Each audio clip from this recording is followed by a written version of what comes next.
where is Arsenal's goals? Now, let me tell you why Arsenal is not scoring. It's very simple. Arsenal have put themselves in a situation where they are too predictable to play against. Let's get into it. Normally, they like to play from the back, and their own coach, that's Mikel Arteta, has said that football has changed so much between 2024 and now. However, his tactics have not changed. I dare say Arteta has only got similar players to replace similar players, no difference, producing and providing nothing different from whoever was already occupying that position. Now, let's break it down. They always want to build from the back. And in their game versus Bournemouth, the second player who had the most touches for Arsenal on the pitch is their goalkeeper, David Raya. Why? Because constantly he was having the ball at feet, looking for options to pass out. But Bournemouth, who are part of the highest pressing teams in the EPL, just played normal. Press high up. You've got Christie here. You've got Evan Nelson here. You've also got Krupi here. You've generally got Scott, who got the second goal in this direction. So now it looks as if everyone is almost going near 1v1. Now, it brings out the problem. Where do Arsenal build from? Arsenal normally have got their laterals moving forward and allowing Zubimendi to normally come, be part of that three and help the build-up phase through the initial press phases. But teams have figured them out. Against City, there was a block of 4 blocking all passing channels, and they could not pass the ball through. So the likes of Haaland and Semenyo were just standing there watching the likes of Zubimendi and David Raya just pass the ball between themselves, because once you don't get beyond them, you are not posing any threat. Now, it's similar here. So they get to keep the ball there, pass it round and round, and cannot actually penetrate. Why is it difficult for them to penetrate? That is the question. Let's move it on and see another example of something similar. Now, this is another case where they are trying to build up by actually going wide. Then again, getting close down is not something of comfort. You would expect Zubimendi here to be dropping here to receive that ball and allow for room to actually find a Declan Rice possibly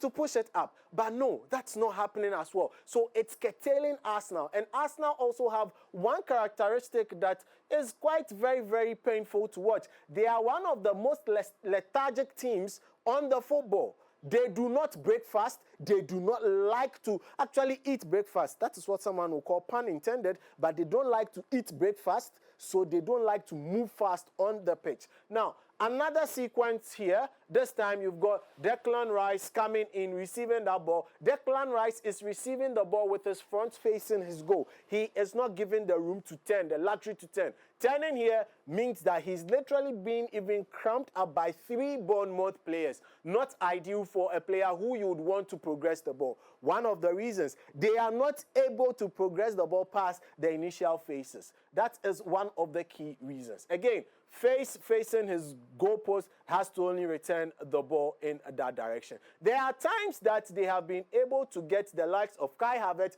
to move all the way from his new position, which is playing as a 10 or playing behind Gyökeres, to come back to help build that play. So look at a position where you've got your number 10 all coming all the way to defense to help your initial build-up phase. Now, when he gets here, he's got a lot of room. You expect Kai Havertz to actually carry that ball and do something really meaningful. If I show you what happened after this sequence of play, you would blame Kai Havertz for Arsenal's problems. But that's not his problem. Because from here, he's got 2 options, 1 foot here, passes that ball never reaches him, and Bournemouth pick up the ball and attack again. Sequences like this kept happening. And another one actually is this. Look at this going 1v1 closely all along the pitch. This is Bournemouth now pressing. Krupi trying to press the goalkeeper. Evan Nelson blocking the passing channel to Zubimendi. Zubimendi actually cannot do anything in this regard. He cannot fly and come in front of him because he's being blocked in a very nice way. Now, you look at Declan Rice also. Declan Rice can receive this ball, but Alex Scott will just be right onto him, and he can actually not turn and also help in the build-up phase. One of the key reasons also that Arsenal is struggling with a lot of non-creation of chances is, look, like I said, you've pushed Ben White, who is defensive-minded, higher up than Kai Havertz, than Declan Rice, Zubimendi, in the initial build-up phase. So here's the thing. Kai Havertz, came here to confuse what's happening. The man, Ben White, has moved up. So Declan Rice now gets the ball, whips it without turning his back, and then ball gets to Ben White. Would you want a Ben White moving the ball into an attacking phase, or you would prefer a Kai Havertz or a Declan Rice to be doing that?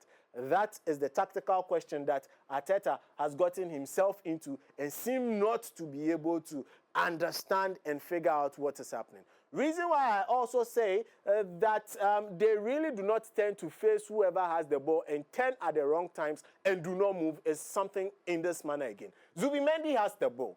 Now, he looks for it, scans. He sees 3 players. Good. Are they moving to create options for him to ping that ball so that they are able to build something? No. They are all literally standing behind their markers. No intention to move towards the ball. Now, look at this one as well. Zubimendi, Declan Rice kick the ball between themselves, and then there's really no movement. Even you've got Kai Havertz walking back. Now, how would you be able to create chances from such a situation? Arsenal are not making things easy for themselves at all. And for Zubimendi, it's a special case. Weeks ago, I said he was one of the best players of the team this season, but for the past 3 weeks, he has been one of their worst players. That's another video that I would explain that in. Now, he takes it, turns around, and he's looking for Luis Kelly instead of looking for the 3 people who are really just between the lines for Arsenal. Now, let's look at what Arsenal has been doing in recent times. You look at Arsenal breaking line passes. Chelsea are one of the teams that break a lot of lines with their passes, but also are literally achieving nothing with it at this time. We'll talk about them later. Manchester United also waited over 20 days to lose to Leeds United. Daniel Farke, but we'll also talk about them later. Where is Arsenal on this chart? Arsenal is bottom in the region with Sunderland and West Ham. When you watch West Ham play, you see how lethargic they are when moving the ball forward and not breaking lines. Extremely close to Arsenal with the number of passes they've had that have broken lines this season.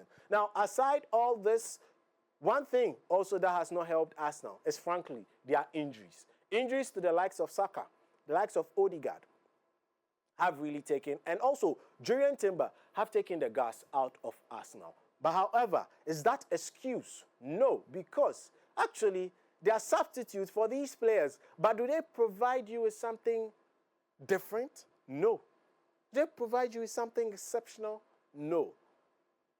At most, they can replace the players, but not to the magnitude of the players on the pitch. So Arsenal are not scoring goals because tactically Arteta has set them up to constantly not be able to push beyond the first press. Teams have also figured out playing against Arsenal. Secondly, thirdly, their injuries not helping them. And also, hey, Arsenal are losing it mentally. Let's hope that they do not become a